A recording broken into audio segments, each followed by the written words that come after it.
നടിയെ ആക്രമിച്ച കേസിന്റെ വിധിയെ തുടർന്ന് UDF കൺവീനർ അടൂർ പ്രകാശ് നടത്തിയ പ്രസ്താവന തികച്ചും അപലപനീയമാണ്. ജനാധിപത്യ മഹിളാ അസോസിയേഷന്റെ ശക്തമായിട്ടുള്ള പ്രതിഷേധം രേഖപ്പെടുത്തുന്നു.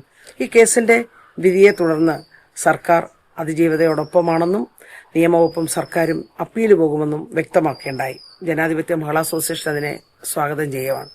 കഴിഞ്ഞ 8 വർഷക്കാലമായി ആ കുട്ടി നടത്തിയ നിയമ പോരാട്ടത്തെയും അതനുഭവിച്ച മാനസിക പ്രയാസങ്ങളെയുമെല്ലാം വളരെ വളരെ മോശമാക്കുന്ന രൂപത്തിലുള്ള പ്രതികരണമാണ് UDF കൺവീനറുടെ ഭാഗത്തുനിന്ന് വന്നിട്ടുള്ളത്.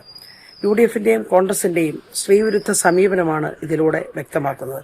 ഒരു സ്ത്രീപക്ഷ നവകേരളം യാഥാർത്ഥ്യമാക്കി മാറ്റുന്നതിന് വേണ്ടി ഇടതുപക്ഷ ജനാധിപത്യ മുന്നണി ഗവൺമെന്റ് നടത്തുന്ന പ്രവർത്തനങ്ങളെല്ലാം നമുക്കറിയാം.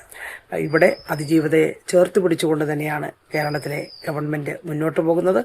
അടൂർ പ്രകാശിന്റെ ഈ സ്റ്റേറ്റ്മെന്റ് വളരെ ശക്തമായിട്ടുള്ള പ്രതിഷേധമാണ് ഉയർത്തിയിട്ടുള്ളത്. സ്ത്രീ സമൂഹത്തോടും അതിജീവിതയോടും മാപ്പ് പറയുക തന്നെ വേണമെന്നാണ് മഹിളാ അസോസിയേഷന്റെ അഭിപ്രായം.